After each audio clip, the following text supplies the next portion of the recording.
अस्सलाम वालेकुम dear students. आज के लेक्चर में हम कंप्यूटर का सोसाइटी के ऊपर क्या इम्पेक्ट होता है, कंप्यूटर जो हैं वो हमारे लिए क्यों इम्पोर्टेंट हैं, और मुख्तलिफ डिपार्टमेंट्स के अंदर हमारे घरों के अंदर जो कंप्यूटर के मुख्तलिफ इस्तेमालात हैं उनको हम देखेंगे।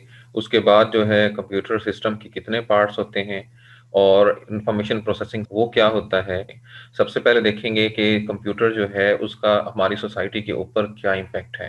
कंप्यूटर एक ऐसी इन्वेंशन है कि जिसने हमारी सोसाइटी के हर शोबे पे, चाहे वो कोई भी डिपार्टमेंट हो, चाहे वो बिजनेस हो, चाहे वो जो है वो कोई भी हो, हर चीज़ में इसने अपना इम्पैक्ट जो है इसने डाला है। हमारा जो है इवन कि हमारा जो लेयर टाइम था हमारा वो भी उसने चेंज कर दिया। हम पहले फिजिकल गेम्स वगैरह की तरफ जो है वो अपना इंटरटेनमेंट सोर्सेज जो है वो ढूंढा करते थे। अब कंप्यूटर के आने के बाद हम इंटरनेट के ज़रिए, हम जो है वो यूट्यूब के ज़रिए, हम फेसबुक के ज़रिए ये जो हमारा लेयर टाइम है, लेयर एक्टिविटीज़ हैं, हमने उस पे शिफ्ट हो गए हैं।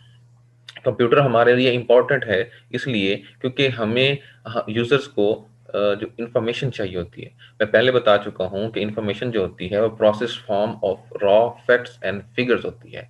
जो इंफॉर्मेशन होती है वो सोसाइटी के लिए बहुत ही क्रिटिकल होती है। चाहे वो इंफॉर्मेशन न्यूज़ की सूरत में हो, चाहे वो इंफॉर्मेशन जो है वो कम्युनिकेशन की सूरत में हो, चाहे वो इंफॉर्मेशन किसी और सोर्स की सूरत में हो, एंटरटेनमेंट की सूरत में हो, वो बहुत इंपॉर्टेंट है। और इंफॉर्मेशन को मैनेज करना बहुत ही मुश्किल होता है, लेकिन कंप्यूटर के ज़रिए हम इस इंफॉर्मेशन को ईज़िली मैनेज कर सकते हैं।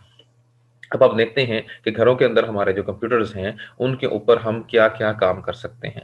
घरों के अंदर हमारे जो कंप्यूटर्स होते हैं, उन पे हम बहुत सारे जो है वो काम कर सकते हैं। हम उनके ऊपर इंटरनेट यूज़ कर सकते हैं और उनको मोस्टली हम 4 जो है वो मकासद के लिए इस्तेमाल करते हैं। बिज़नेस के लिए करते हैं कि बिज़नेस के लिए या तो हमारा कोई बिज़नेस है, उसकी एडवर्टाइज़मेंट कर रहे हैं, या हमने कोई चीज़ परचेज़ करनी है आजकल, तो उसका ऑनलाइन दराज़ डॉट पीके और जो दूसरी जो वेबसाइट्स हैं वहाँ से जो है हम खरीदो फरोख्त कर रहे हैं।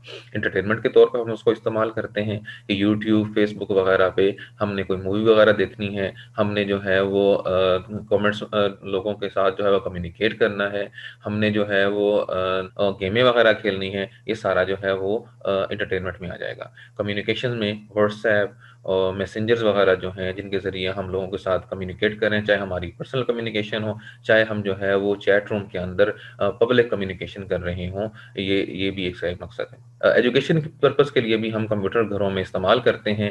हम उसको सर्व कर रहे होते हैं अपनी रिसर्च के लिए। हम अपने जो है वो जो हमने यूनिवर्सिटी के अंदर जो क्लास पढ़ी उसका टॉपिक को हम जो है वो डिस्कस कर रहे होते हैं, उसको हम सर्व कर रहे होते हैं, उसका मटेरियल जो है वो हम जो है वो सर्च कर रहे होते हैं। तो ये सारा जो है वो घरों के अंदर जो इस्तेमाल हो गए, मैंने आपको बताया कि उसकी 4 जो है वो कैटेगरीज़ हो गई कि बिज़नेस में यूज़ हो रहा है, एंटरटेनमेंट के लिए यूज़ हो रहा है, कम्युनिकेशन के लिए यूज़ हो रहा है और एजुकेशन से के लिए इस्तेमाल हो रहा है। एजुकेशन के अंदर जो है वो कंप्यूटर लिटरेसी रिक्वायर्ड हर लेवल के ऊपर, चाहे वो जो है प्राइमरी से लेके जो है पीएचडी तक, आपके हर लेवल को ये जो है कंप्यूटर वो फैसिलिटी प्रोवाइड करता है। उसका जो मटेरियल है, उसका रिसर्च पेपर्स हैं, वहाँ पे एजुकेशनल मटेरियल्स हैं, वो अवेलेबल हैं। तो एजुकेशन सेक्टर के अंदर ये कंप्यूटर बहुत ही बेनिफिट है। स्मॉल बिज़नेसेस में ऑलरेडी कह चुका हूँ कि हमने कोई छोटे-मोटे जो है वो बिज़नेस बनाने हैं, प्रॉफिटेबल बिज़नेस, जैसे कि आजकल तो वो ओएलएक्स वगैरह है कि आपने घर की कोई चीज़ बेचनी है, तो आप जो है वो ओएलएक्स पे जो है आप उसको ऐड देते हैं और वो उसको बेच देते हैं। जो है फ्री लाइसेंसिंग है कि आप मुख्तलिफ वेबसाइट से, फाइवर वगैरह से ऑनलाइन अर्न कर रहे हैं, या आप जो है अपनी एडवर्टाइजमेंट जो है वो मुख्तलिफ पेजेस के ऊपर, फेसबुक के ऊपर और दूसरे सोशल मीडिया के ऊपर जो है आप अपनी एडवर्टाइजमेंट दे रहे हैं। तो ये सारा कंप्यूटर का जो है वो कंप्यूटर की वजह से आप जो है अपने बिजनेस को बेहतर तरीके से रन कर सकते हैं। इंडस्ट्री के अंदर जो है अब जो नए डिज़ाइन बन रहे हैं प्रोडक्ट्स के, वो सारी मशीनें ऑटोमेटेड आ गई हैं, कंप्यूटराइज़ मशीनें आ गई हैं, तो वो ईज़ी हैं हैंडल करने के लिए। उसमें मैन हैंडलिंग जो है वो कम हो गई है। अब वो खुद ऑटोमेटिकली जो है वो ऑपरेट हो रही हैं और जो है ना वो चीज़ें खुद ब खुद बन रही हैं। तो इंडस्ट्री के अंदर भी कंप्यूटर का बहुत बड़ा इम्पैक्ट आ गया। गवर्नमेंट सेक्टर्स हों, चाहे वो जो है वो मिनिस्ट्री ऑफ इंटीरियर हो, कि उसने जो है वो नादरा के ज़रिए सारे लोगों का रिकॉर्ड रखना हो, चाहे उसने जो है वो एग्ज़िट कंट्रोल लिस्ट के ज़रिए जो है मिनिस्ट्री ऑफ इंटीरियर ने जो जो लोग पाकिस्तान में ब्लैक लिस्ट हैं या जिनके क्रिमिनल रिकॉर्ड हैं, उनको मुल्क से बाहर जाने के लिए रोकना हो या उनका मुल्क में दाखिला बंद करना हो। जो है वो अगर आप टैक्सेशन की बात कर लें, तो टैक्सेशन डिपार्टमेंट हमारा जो है, किस बंदे ने कितना अर्न किया पिछले साल के अंदर और उसके ज़िम्मे कितना जो है वो टैक्स है, कितना उसने पे किया और कितना टैक्स का वो डिफ़ॉल्टर है, ये सारा जो चीज़ें हैं, ये गवर्नमेंट सेक्टर के अंदर कंप्यूटर की ही वजह से ये सारा रिकॉर्ड मेंटेन हो रहा है। मैंने शुरू में कहा कि इन्फॉर्मेशन हमारी सोसाइटी के लिए बहुत ज़रूरी है और इन्फॉर्मेशन को मेंटेन करना बहुत मुश्किल काम होता है। लेकिन कंप्यूटर की जो है वो हेल्प से हम इस इन्फॉर्मेशन को एक सिंगल क्लिक के ऊपर जो है हम इसको मैनेज कर सकेंगे। हेल्थ सेक्टर के अंदर भी जो है वो कंप्यूटर की अफादियत का इनकार नहीं किया जा सकता। चाहे वो रिसर्च एरिया हो कि कहीं भी रिसर्च हो रही है, वो एक-दूसरे के साथ ऑल ओवर द वर्ल्ड जो है वो शेयर हो रही है और जो है वो मुख्तलिफ मशीनें जो हैं, जैसे मैंने उनके ज़रिए भी हम जो है इलाज में बेटरमेंट आ रही है, आप बेहतर तरीके से मर्ज़ का इलाज कर रहे हैं। नेक्स्ट जो है हम कंप्यूटर सिस्टम के कितने पार्ट्स होते हैं, उनको डिस्कस करते हैं। कंप्यूटर सिस्टम के किसी भी कंप्यूटर सिस्टम के 4 बुनियादी हिस्से होते हैं, 4 बुनियादी पार्ट्स होते हैं। सबसे पहला हार्डवेयर, दूसरे नंबर पे सॉफ्टवेयर, फिर डाटा और फिर यूज़र।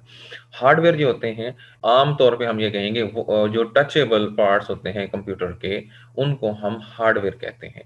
चाहे वो आपका सीपीयू हो, चाहे वो मॉनिटर हो, एलसीडी हो, चाहे वो रोम हो, चाहे वो मदरबोर्ड हो, चाहे वो कीबोर्ड हो, चाहे वो माउस हो, ये सारे आपके जो हिस्से हैं, जो पार्ट हैं जिनको आप टच कर सकते हैं, इनको हार्डवेयर कहते हैं। सॉफ्टवेयर क्या होते हैं? सॉफ्टवेयर जो है ये जो हार्डवेयर से आप अपना काम, चाहे वो प्रिंटर हो, चाहे वो स्कैनर हो, चाहे वो सीपीयू हो, चाहे वो मॉनिटर हो, हार्डवेयर से जो यूज़र है, आप वो खुद उसके साथ इंटरैक्ट नहीं कर सकता, बराह रास्त इंटरैक्ट नहीं कर सकता, जब तक कि उसके पास एक इंटरमीडिएट सॉफ्टवेयर की फॉर्म में हो। सॉफ्टवेयर जो होते हैं अनटचेबल होते हैं, लेकिन उनकी अफादियत, उनकी अहमियत अपनी जगह पे है कि उनके बगैर आप हार्डवेयर को ऑपरेट नहीं कर सकते। वो आपकी इंस्ट्रक्शन हार्डवेयर तक और हार्डवेयर से आउटपुट जो होता है उसको आप तक जो है वो उसको शो करवाते हैं। फिर डाटा है कि मैं बता चुका हूँ कि डाटा और इंफॉर्मेशन जो है वो सोसाइटी के लिए बहुत अहम है कि आप क्या टास्क परफॉर्म करना चाह रहे हैं, उसके लिए इनपुट और उसके बाद जो वो इनपुट को प्रोसेस करके जो आउटपुट आपको देगा, ये सारा ही डाटा होता है और डाटा भी किसी कंप्यूटर सिस्टम के लिए इंतहाई अहम होता है। फोर्थ वन जो है वो यूज़र है, वो भी एक बुनियादी जो है वो जुज़ है इस सिस्टम का, उसके बगैर भी ये जो सिस्टम है वो काम नहीं कर सकता।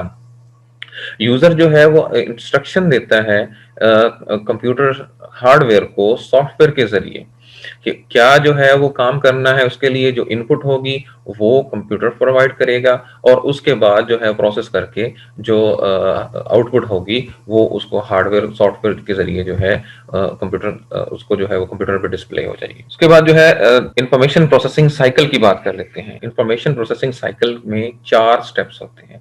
4 स्टेप्स के अंदर इंफॉर्मेशन जो है वो प्रोसेस होती है।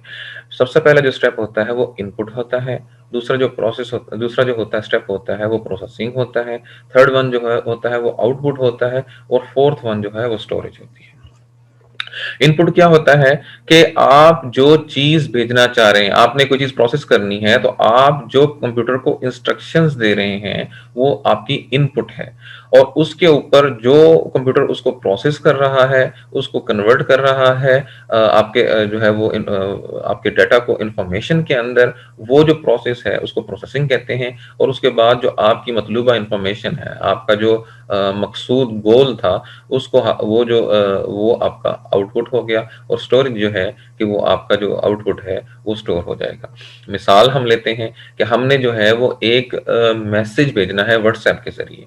आपने व्हाट्सएप के ऊपर टेक्स्ट जो है वो लिखा।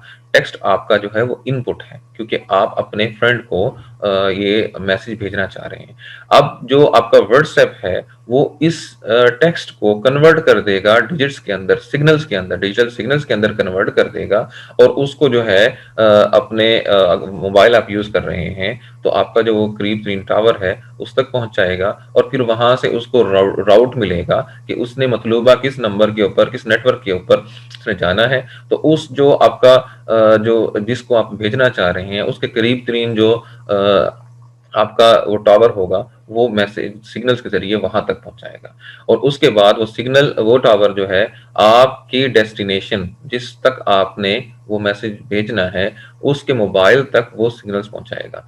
मोबाइल के पे जाके वो जो सिग्नल हैं, वो दोबारा ओरिजिनल मैसेज के अंदर कन्वर्ट हो जाएँगे। अब ये जो प्रोसेस है कि आपका मैसेज सिग्नल्स के अंदर कन्वर्ट हुआ और फिर उसको राउट मिला और फिर जो है वो डेस्टिनेशन के करीब जाके सिग्नल्स दोबारा जो है वो ओरिजिनल मैसेज के अंदर कन्वर्ट हुए, इस सब को प्रोसेसिंग कहते हैं। और फिर ओरिजिनल मैसेज आपका जो आपके रिसीवर तक पहुंच गया, जिसको आपने सेंड करना है, उस तक पहुंच गया, वो आपका आउटपुट हो गया और दोनों एंड्स के ऊपर जो है वो आपकी कम्युनिकेशन सेव हो गई, ये स्टोरेज है। इस तरह की जो है वो हज़ारों जो है वो मिसालें हैं। ईमेल भी हो सकता है, आप जो है वो ऑडियो वीडियो किसी को भेज रहे हैं, वो भी हो सकता है। तो ये इंफॉर्मेशन प्रोसेसिंग साइकिल जो है वो 4 स्टेप्स पे हुआ कि इनपुट हो गया, फिर वो प्रोसेस होता है, फिर उसका आउटपुट बनता है और वो स्टोर होता है।